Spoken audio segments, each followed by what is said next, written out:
नमस्कार। आप सभी को, छोटे बड़े भाई बहनों को, बुजुर्गों को, आप सभी को मेरा हाथ जोड़ के नमस्कार। अभी मैंने कुछ टाइम पहले एक वीडियो देखी है अंकल जी की, जो एसआई भर्ती से रिलेटेड है। मैं आप सभी को बताना चाहती हूँ कि अंकल जी एसआई भर्ती को लेके बहुत ज्यादा दुख में थे और उन्होंने कुछ हनुमान बेनीवाल भाई साहब जी को लेके कुछ बयानबाजियां की हैं। तो मैं अंकल जी को साफ तौर पे बताना चाहती हूँ कि अंकल जी, अभी जो गवर्नमेंट है वो बीजेपी की है, ठीक है। हनुमान बेनीवाल के घर से भी बच्चे एसआई भर्ती के अंदर थे, ठीक है। समाज और घर वालों की लड़ाई बहुत मुश्किल होती है, लेकिन वो हमेशा सच का साथ देते हैं।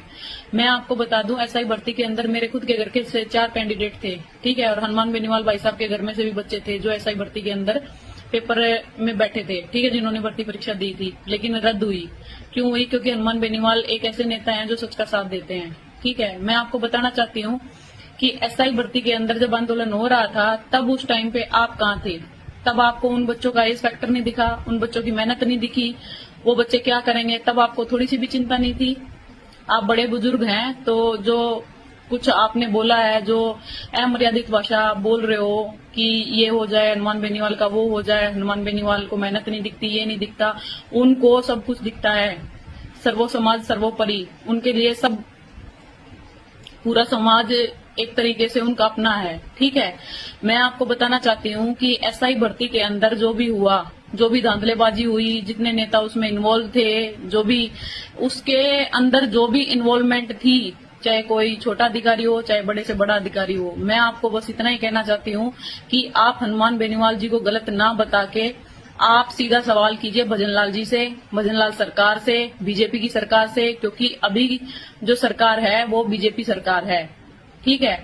आपको हनुमान बेनीवाल जी तो सत्ता में है ही नहीं, उनसे तो आप सवाल ही क्यों कर रहे हो? गलत सवाल कर रहे हो आप, ठीक है। एसआई भर्ती रद्द करवाने में उन्होंने हेल्प की है, आंदोलन किया है।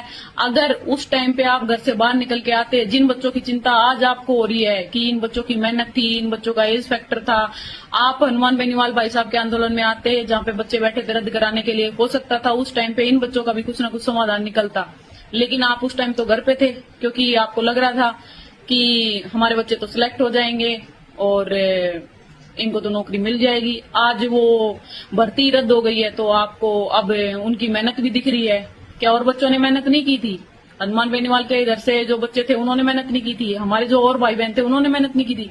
मेहनत अंकल जी सबने की थी, ठीक है।